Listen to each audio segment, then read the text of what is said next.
step by step on how to do this at home and up your steak game.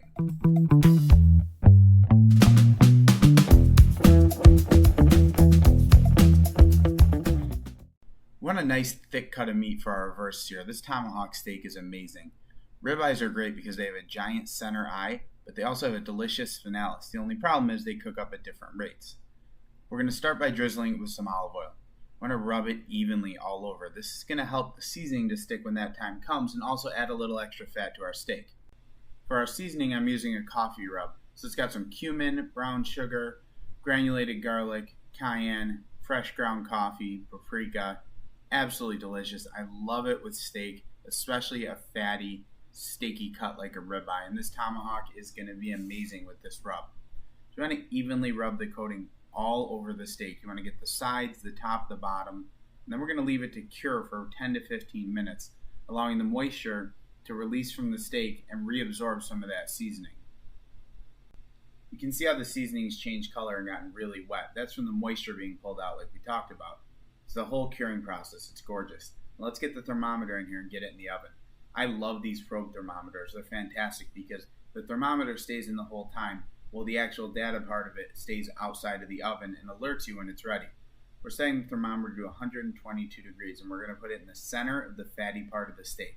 Some people like to do it along the bone, but I feel like this is where you get the best reading for this method.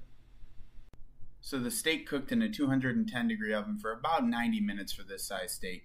It's a beautiful 122 degrees inside. It's going to cook up to be a perfect medium rare. Look at the way the steaks change color. It is gorgeous. It's actually very ugly. It's gray. It's kind of muted out, but the inside has a perfectly even temperature all the way through. So when we char it in a pan, it's going to look absolutely fantastic. But if your steak comes out like this, it is fully cooked. It's just not charred and caramelized. You can see the jiggliness of the meat. It's ready to go. We're going to preheat our pan with olive oil over a medium-high heat until the pan is nice, hot, and lightly smoking. You don't want it to be too cool when you put the steak in.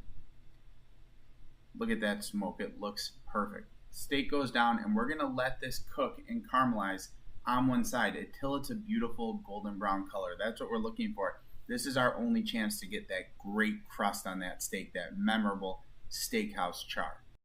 You want to make sure you do the top, bottom, and sides of the steak. See, what's happening is, as the steak is cooking, it's beginning to char. The Maillard reaction's forming, which means that the natural sugars in the meat are starting to caramelize. It's important to have a properly pre-seasoned, preheated pan to do this, because if your pan's not hot enough, you're not going to get a great caramelization, and you're just going to cook the steak further and further internally. But look at how amazing this thing is. Once our steak has a beautiful caramelization on all sides, we're going to get it on a pan with a rack, rest it a few minutes, and get it ready to slice.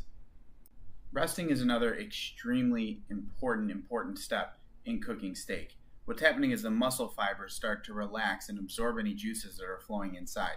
Let's start cutting into this and take a look at what we're dealing with. This is amazingly tender.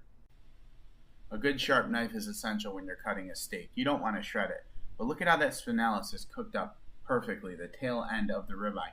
That's normally the part that grays out first when you're cooking a ribeye steak. But this is pink, even, perfectly cooked all the way through, similar to the results you get from sous videing the steak.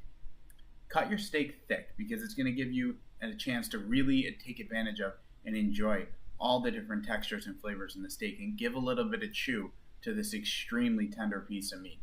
There you have it, a perfectly reverse seared tomahawk steak. Absolutely gorgeous and ready to enjoy.